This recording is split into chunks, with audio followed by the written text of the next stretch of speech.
अस्सलाम वालेकुम गाइस, सब कैसे हैं? अल्लाह का शुक्र है, मैं ठीक हूँ। आप सब, उम्मीद है कि आप सब भी ठीक होंगे। तो हम चलते हैं अपनी क्लास की तरफ, जो कि फ़र्स्ट क्लास है। इसमें हम कुछ सीखेंगे। हमारी क्लासेस जो हम ये बैच स्टार्ट करने वाले हैं, सेशन जो है हमारा, इसमें हम सीखेंगे। क्या सीखने जा रहे हैं? C sharp computer programming. तो जिसकी आज फर्स्ट क्लास है, जिसमें हम सी शार्प के इंट्रोडक्शन, इसकी हिस्ट्री और स्टार्टिंग इंटरफेस, यूज़र इंटरफेस, ये चीज़ें देखेंगे। तो थोड़ा सा इसका ब्रीफ इंट्रोडक्शन हो जाए। सी शार्प क्या होती है? सी शार्प बेसिक एक कंप्यूटर लैंग्वेज है। ठीक है, कंप्यूटर लैंग्वेज किस लिए है, क्यों है, क्या करते हैं इससे? ये कंप्यूटर लैंग्वेज है जिससे हम मुख्तलिफ डिफरेंट टाइप के एप्लीकेशंस बनाते हैं, जिसमें मोबाइल एप्लीकेशंस भी हैं, कंप्यूटर एप्लीकेशंस भी हैं। ठीक है, इस ट्यूटोरियल फर्स्ट क्लास जो है, फर्स्ट ट्यूटोरियल जो है, इसका मकसद क्या है, इसमें हम क्या डिस्कस करेंगे। ठीक है, इसमें हम बताएंगे कि कंप्यूटर प्रोग्रामिंग क्या होती है, history of C sharp, how to create project in Visual Studio, how to create a simple user interface. ठीक है, तो चलते हैं इंट्रोडक्शन एंड हिस्ट्री पे। सी शार्प जो है हमारे पास एक कंप्यूटर प्रोग्रामिंग लैंग्वेज है। आप सब जानते हैं कि कंप्यूटर को रन करने के लिए कोई ना कोई प्रोग्राम ज़रूरत होता है, तो उसके लिए एक लैंग्वेज यूज़ होती है। ठीक है, तो डिफरेंट टाइप की लैंग्वेजेस हैं, जिसमें हमने स्टडी करनी है C sharp. C sharp computer programming language. ठीक है, कंप्यूटर प्रोग्रामिंग क्या होती है? ये एक प्रोसेस होता है, या एक प्रोग्राम होता है, या एक सॉफ्टवेयर होता है। ठीक है, किस लिए होता है? To solve particular problems. हमारी छोटी छोटी प्रॉब्लम्स को सॉल्व करने के लिए कोई ना कोई सॉफ्टवेयर, कोई ना कोई प्रोग्राम होता है। ठीक है, जिसे हम सॉफ्टवेयर का नेम भी देते हैं। तो फॉर एग्जांपल, जैसा कि एक माइक्रोसॉफ्ट वर्ड है, जिसमें हम अपनी सीवी, अपने लेटर्स, अपनी एप्लीकेशंस टाइप करते हैं, और डिफरेंट टाइप के अपनी वर्डिंग जो है वहाँ टाइप करते हैं। उसके बाद है हॉस्पिटल मैनेजमेंट। हॉस्पिटल्स को रन करने के लिए, हॉस्पिटल्स को चलाने के लिए रजिस्टर्स की जगह सॉफ्टवेयर यूज़ होता है हॉस्पिटल मैनेज करने के लिए। ठीक है, उसके बाद है जी स्प्रेडशीट। स्प्रेडशीट मीन्स के माइक्रोसॉफ्ट एक्सेल। ठीक है, उसमें लॉट ऑफ टेबल्स होते हैं, उसमें कोड्स हैं, डिफरेंट वर्किंग है इसकी एक्सेल के। ठीक है, तो सी शार्प की हिस्ट्री देखते हैं। तो सी शार्प को माइक्रोसॉफ्ट कॉरपोरेशन ने इन 2000 में बनाया था। ठीक है, उसके बाद ये डॉट नेट फ्रेमवर्क, ये एक हमारे पास और लैंग्वेज है, डॉट नेट फ्रेमवर्क। ठीक है, जो कि माइक्रोसॉफ्ट की मेन लैंग्वेज है। ठीक है, और सी शार्प उसका एक पार्ट है। उसके बाद जो सी शार्प है, ये डिफरेंट टाइप के एप्लीकेशंस बनाने में हेल्प करता है। ठीक है, और इसमें हम क्या करते हैं कि विंडोज़ एप्लीकेशन बनाते हैं दो मेथड से। एक है विनफॉर्म और एक है वी पी एफ। ठीक है, डब्ल्यू पी एफ मीन्स के विंडोज़ प्रेजेंट फाउंडेशन। ठीक है, तो हमने क्या स्टडी करना है? हमने स्टडी करनी है विंडो फॉर्म। ठीक है, मोबाइल एप्लीकेशन इसमें भी बनती हैं। ठीक है, मोबाइल एप्लीकेशंस में नोकिया लूमिया हो गया, वो माइक्रोसॉफ्ट कॉरपोरेशन वालों का है, तो उसकी लैंग्वेज हम इजीली बना सकते हैं। ठीक है, उसके अलावा अब एंड्रॉयड या आईओएस, आईफोन ले लें, आईफोन का ऑपरेटिंग सिस्टम है आईओएस, और हमारे स्मार्टफोन का ऑपरेटिंग सिस्टम है एंड्रॉयड। ठीक है, इन दो की एप्लीकेशंस बनाने के लिए जेमराइन एक थर्ड पार्टी लाइब्रेरी है। देन हम सी शार्प में ये लाइब्रेरी यूज़ करेंगे। ठीक है, और वेबसाइट एप्लीकेशंस यूजिंग के लिए हम ASP.NET वेब फॉर्म यूज़ करेंगे, या ASP.NET मैविक यूज़ करेंगे। ठीक है,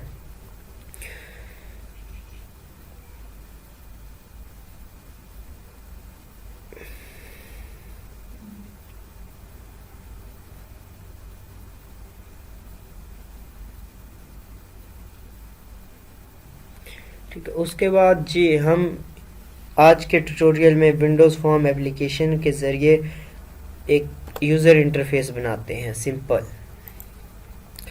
सबसे पहले ओपन करते हैं विजुअल स्टूडियो,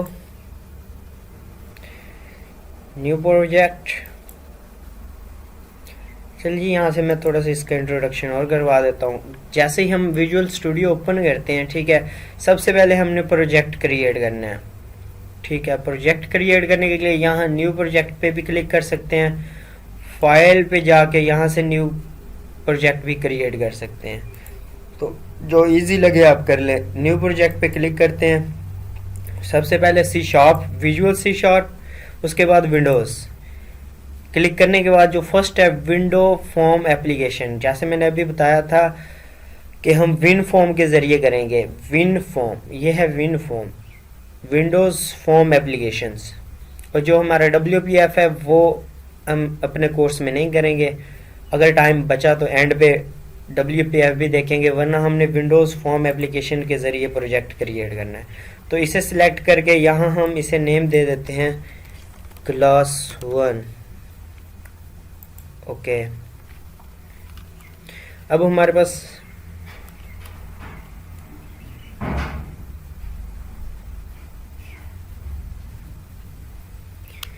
ठीक है, हमारे पास सिंपल इंटरफेस ओपन हुआ है। ये जो हमारे पास फॉर्म है ये सिंपल इंटरफेस है। ठीक है, इसका साइज थोड़ा सा इंक्रीज कर देते हैं ताकि सबको सही शो हो। ठीक है, ये हमारे पास सिंपल इंटरफेस है। ठीक है, अच्छा जी, देख रहे थे ये हमारे पास इंटरफेस है जो सिंपल इंटरफेस है, यूज़र इंटरफेस अभी नहीं बना। ठीक है, इसकी हम प्रॉपर्टीज़ देखते हैं। इसकी प्रॉपर्टीज़ में आ जाता है एक्सेप्ट बटन्स।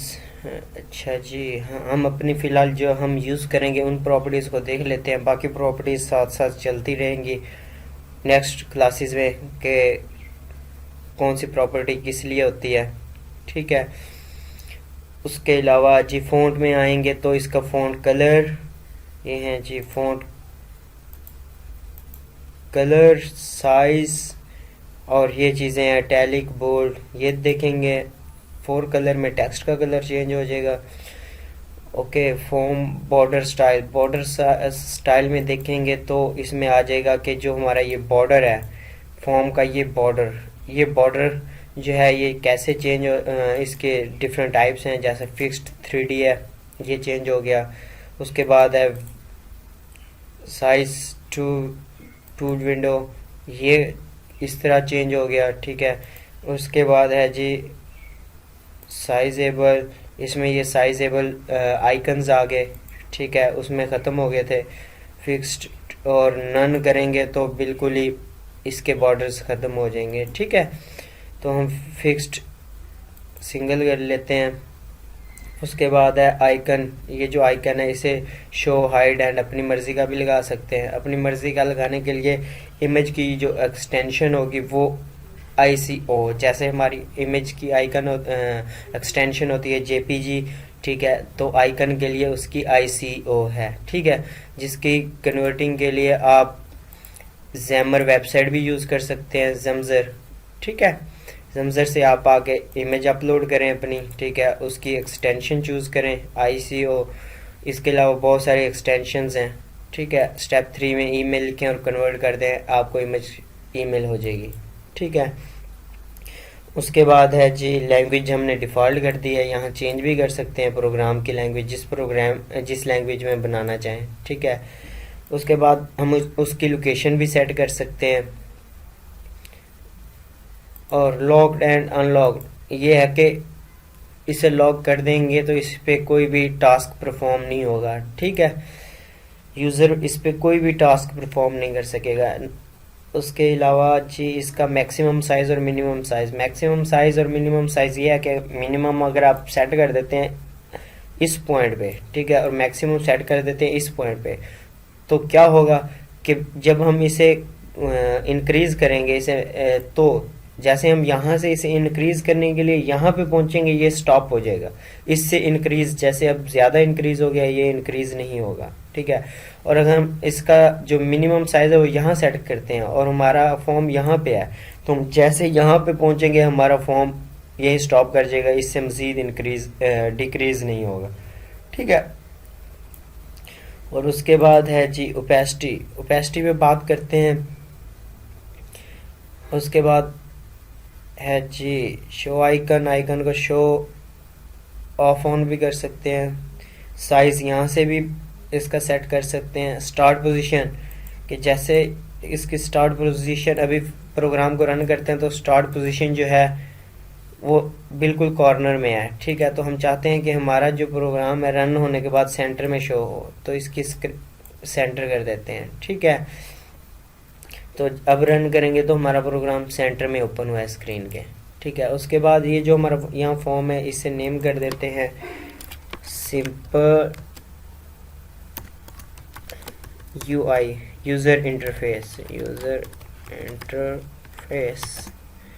ठीक है।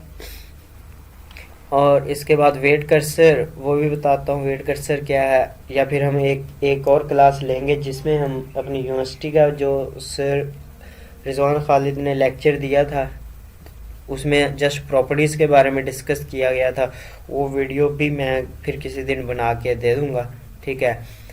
तो वो हम डिस्कस कर लेंगे उसमें प्रॉपर्टीज़, वेट कर्सर वगैरह etc, ठीक है। बाकी ये वेट कर्सर ये है कि जैसे प्रोग्राम रन हो हमारा जो कर्सर है वो वेटिंग में चला जाए, ठीक है। ये चीज़ें हैं। और जी फिर चलते हैं आगे, ठीक है जी। सबसे पहले हम इंटरफेस का बैक कलर चेंज कर लेते हैं। बैक कलर इसे हम रख देते हैं एक्टिव कैप्टन या गार्डियन एक्टिव कैप्शन, ठीक है। क्योंकि हमने बैक कलर किस लिए चेंज किया, हम जो बटन्स लेते हैं ना सबका डिफ़ॉल्ट कलर जो है वो लाइट ग्रे होता है, ठीक है। तो हमने इसलिए बैक कलर चेंज कर लिया। और सबसे पहले हम बटन लेते हैं। हम क्या करने जा रहे हैं कि एक सिंपल कैलकुलेटर का यूज़र इंटरफेस बनाने जा रहे हैं, ठीक है।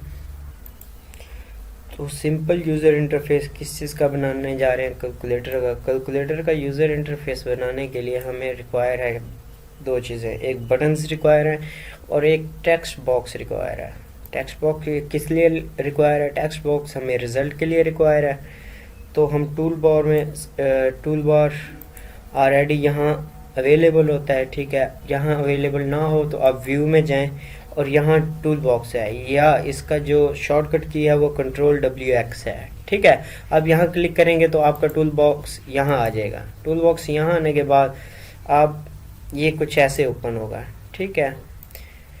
तो सबसे पहले आप ऑल विंडोज़ फॉर्म पे क्लिक करेंगे तो आपके पास इसके आइटम्स आ जाएंगे, ठीक है। तो बटन्स को यहाँ से पिक एंड ड्रॉप करेंगे, मीन्स कि यहाँ से ड्रैग करके यहाँ छोड़ देंगे। और उसके बाद हमें जी एक टेक्स्ट बॉक्स रिक्वायर है जो कि डाउन में पड़ा होगा। टेक्स्ट बॉक्स हमें रिज़ल्ट के लिए चाहिए और इसे हम यहाँ इंक्रीज़ कर देते हैं। इसका साइज़ भी यहाँ से चेंज कर देते हैं 20, ठीक है। और उसके बाद हमें जी बटन्स, एक से ज़्यादा बटन चाहिए। तो एक से ज़्यादा बटन्स के लिए क्या करेंगे कि हम या तो यहाँ से एक एक करके बटन ऐसे ड्रॉप करते जाएं, ठीक है। अगर ऐसे नहीं करना चाहते तो सेकंड ऑप्शन क्या है, सेकंड ऑप्शन ये है, इस बटन्स को साइज दे देते हैं जी, बोल्ड भी कर देते हैं और 18, ठीक है। तो इसके लिए ये है कि आप यहाँ इसे कॉपी करते हैं। कॉपी करने के 2-3 मेथड हैं। या तो आप यहाँ से सिंपल कॉपी एंड पेस्ट कर लें, ठीक है, तब भी आपके पास बटन आ जाएगा। या फिर आप यहाँ से Ctrl+C करें और Ctrl+V करें, Ctrl+C एंड Ctrl+V, कॉपी होकर पेस्ट हो जाएगा। या फिर आप क्या करें कि सिंपल बटन को क्लिक करें और साथ ही कंट्रोल का बटन प्रेस करके आप इसे जस्ट उठा के रखेंगे, ठीक है। मतलब कि इसे पिक एंड ड्रॉप करेंगे, कंट्रोल का बटन प्रेस करते हुए पिक एंड ड्रॉप करेंगे तो ये कॉपी हो जाएगा, ठीक है। तो उसके बाद इसे अगेन यहाँ पिक एंड ड्रॉप कर लेते हैं। ठीक है, इन सब को सिलेक्ट करते हैं और again pick and drop, again pick and drop, again pick and drop. ठीक है, हमें जस्ट फिलहाल इतने बटन्स ही रिक्वायर हैं। ठीक है, इन्हें जी हम अबव ले चलते हैं।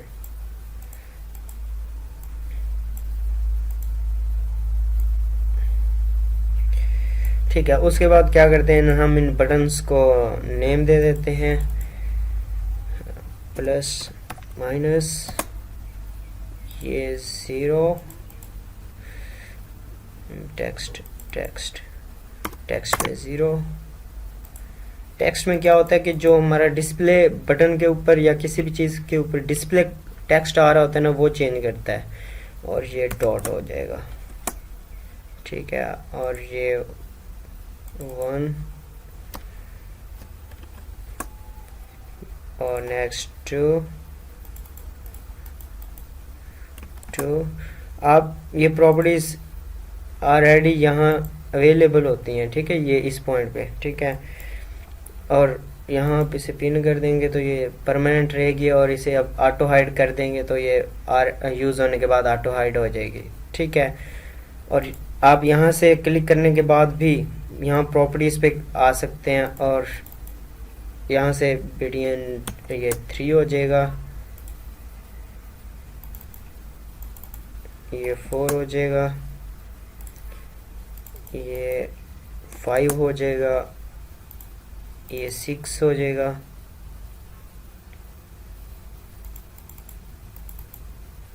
सिक्स 7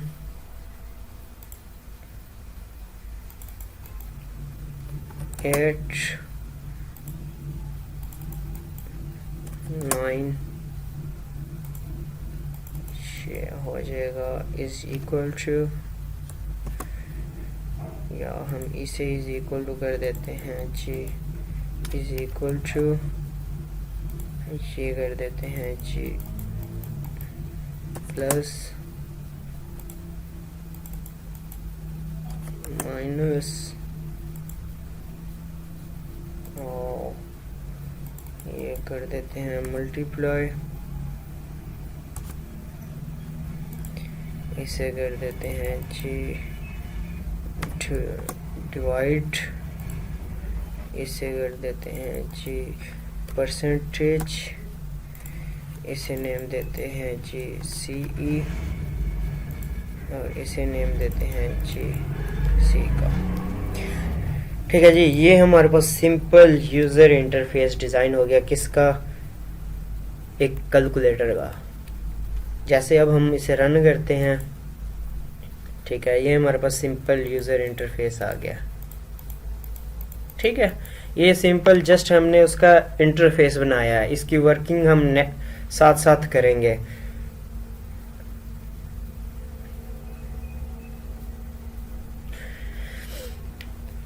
साथ साथ इसकी वर्किंग करेंगे और इंशाल्लाह हम कैलकुलेटर फाइनली वर्किंग में लाएंगे। ठीक है, ये है सिंपल यूज़र इंटरफेस इसका। जस्ट हमने इंटरफेस डिज़ाइन किया, किस में, उसकी डिज़ाइन प्रॉपर्टी में।